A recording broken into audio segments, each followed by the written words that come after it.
Dear students, आज हम लोग पढ़ेंगे महायज्ञ का पुरस्कार। यशपाल द्वारा लिखित एक कहानी है जिसमें लेखक ने अपनी कल्पना के द्वारा परोपकार की शिक्षा दी है कि किस तरह से हमें परोपकार करना चाहिए। कहानी में उन्होंने एक सेठ के माध्यम से इस परोपकार का संदेश दिया है। एक धनी सेठ थे, अत्यंत विनम्र और उदार, धर्मपरायण इतने कि कोई साधु संत उनके द्वार से निराश न लौटता। भरपेट भोजन पाता, भंडार का द्वार सबके लिए खुला था। जो हाथ पसारे वही पाए। सेठ ने बहुत से यज्ञ किए थे और दान में न जाने कितना धन दीन दुखियों में बांट दिया था। अब लेखक बताते हैं कि एक धनी सेठ थे। वे अत्यंत विनम्र और उदार स्वभाव के थे और धर्मपरायण इतने थे कि कोई भी साधु सन्यासी जो है उनके द्वार से निराश नहीं लौटता था, बल्कि भरपेट भोजन करके ही लौटता था। भंडार का द्वार सबके लिए खुला था और जो भोजन का द्वार था वो सबके लिए खुला था। जो हाथ पसारे वही पाए। जो उनके यहाँ कुछ मांगता था वो कुछ न कुछ जरूर पाता था। सेठ ने बहुत से यज्ञ किए थे और दान में न जाने कितना धन दीन दुखियों में बांट दिया था। सेठ जो थे उन्होंने बहुत सारा यज्ञ किया था, बहुत सा यज्ञ किया था और दान में न जाने कितने धन जो है दीन दुखियों में बांट दिया था। पर सब दिन होत न एक समान। अकस्मात दिन फिरे और सेठ को गरीबी का मुंह देखना पड़ा।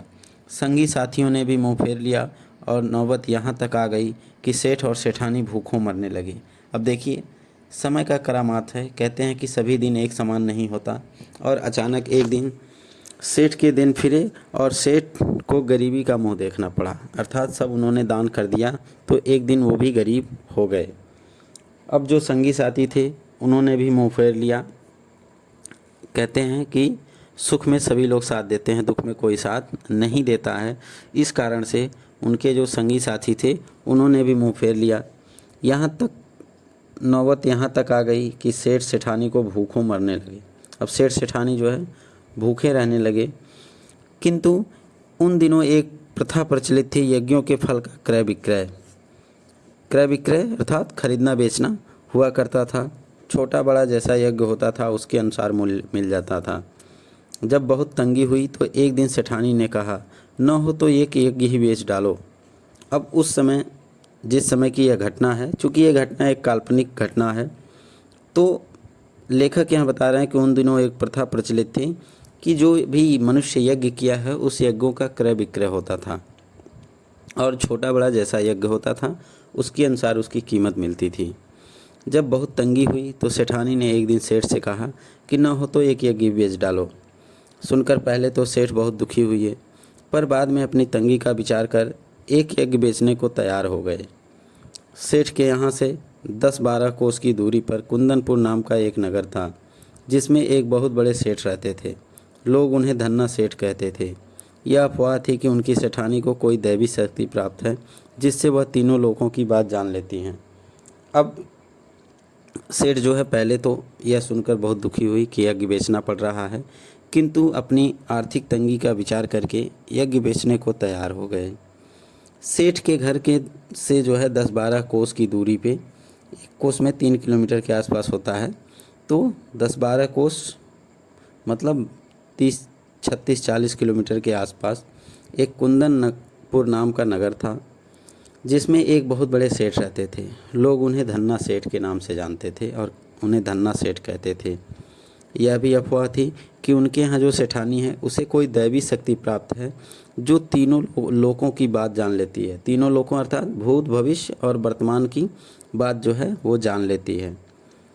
धन की उनके पास कोई कमी न थी। विपदग्रस्त सेठ ने उन्हीं के हाथ एक यज्ञ बेचने का विचार किया। अब उस धन्ना सेठ के यहाँ धन की कोई कमी नहीं थी, इसलिए जो विपत्तिग्रस्त सेठ थे, जो विपत्ति में फंसे सेठ थे, जिन्होंने अपना सब कुछ दान में ख़त्म कर दिया था, वह जो है अपना एक यज्ञ उनके हाथ बेचने को तैयार हुए। दूर की मंजिल थी, सो सेठानी जैसे तैसे पड़ोसी से थोड़ा सा आटा मांग लाई और रास्ते के लिए 4 मोटी मोटी रोटियां बना पोटली में बांध कर सेठ को दे दी।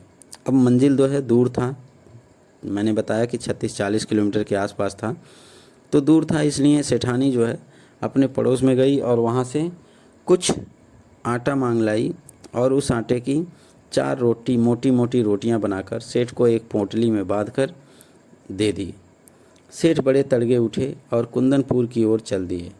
गर्मी के दिन थे। सेठ ने सोचा कि सूरज निकले जब तक जितना रास्ता पार कर लूँ उतना ही अच्छा है। अब सेठ सुबह बहुत सवेरे उठे और कुंदनपुर की ओर चल दिए। गर्मी का दिन था और गर्मी के दिन में सूरज जो है बहुत तपते हैं। इस कारण सेठ यह सोचते थे कि दिन निकलने से पहले, सूरज निकलने से पहले जितना रास्ता तय कर लूँ उतना ही अच्छा है।